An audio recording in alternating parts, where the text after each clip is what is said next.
Fitting the window seat to inside existing walls can be difficult. Begin by placing a scrap piece of 1/4-inch plywood where the top will go. Screw it in place to keep it from moving.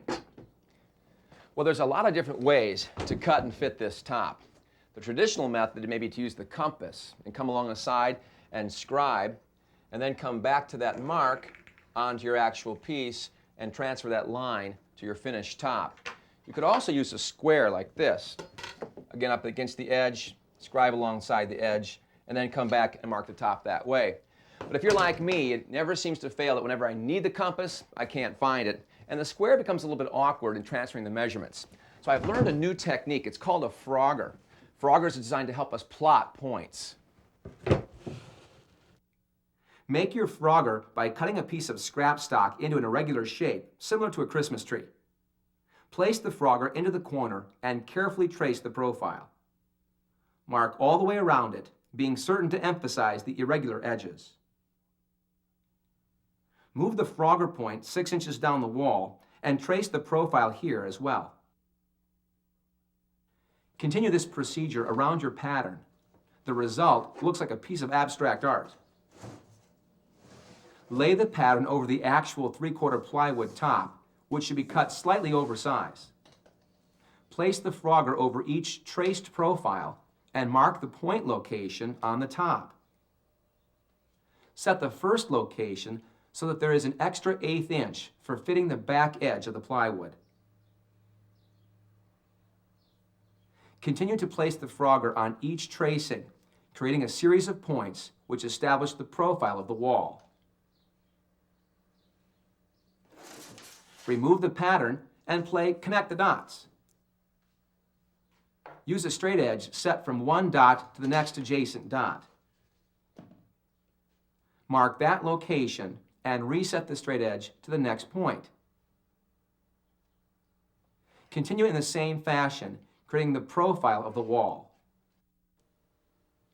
The value of this method is clearly seen when a straight edge is placed between the front and back points. The wall on this side has an irregular curve that deviates nearly 1/4 inch. Use a jigsaw and carefully cut to the line. Use a fine-tooth blade to avoid chipping the finished edge. Test fit your cut carefully, making any adjustments with a block plane. Then back bevel the underside slightly. Set the finished piece in place, being careful not to damage the drywall or the edges of your top. Check the final fit to the wall. The frogger technique yielded these impressive results. With a caulk seam and paint, the top will be perfect. On this project, the bottom shelf extends 4 3/4 inches beyond the wall. Transfer this distance to the lid support and allow a 1/2 inch clearance for the lid. 5 1/4 inches will be the width of the fixed portion of the top. With the top in place, mark out your cutting line at that distance. Allow enough room at the back edge for the lid to clear the window ledge. 3 1/2 inches worked well here.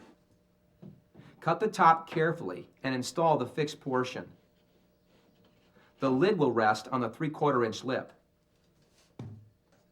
Attach the top from underneath with 1 1/4 inch screws. Install a continuous length piano hinge using the screws provided. Attach it to the lid first and then to the top.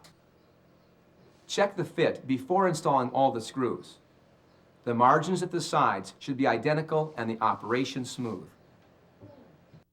The last pieces to be made are the vertical trim pieces on the sides. They'll provide a recess for curtains and match the look of the wall case. Glue and staple plywood spacing blocks to the 3 1/2 inch wide plywood center. Attach a plain piece of 3/4 inch MDF for the back side of the seat, making it flush with the spacers. The front edge gets a 4 inch wide fluted piece. Attach this one the same way, making sure it is flush with the spacers. Place the staples carefully to ensure that they drive into the plywood. The resulting piece has a 2 1/2 inch recess for curtains and will look like a classical column which provides support to the arch above it, giving visual continuity. Cut the first piece to length and drive it into position tight against the wall case trim. Use 3.5-inch screws to reach into the framing. They will pull the piece up tight to the wall, making a good seam. Measure accurately and cut slightly long. Better to recut than have an unsightly gap. Install this side the same way.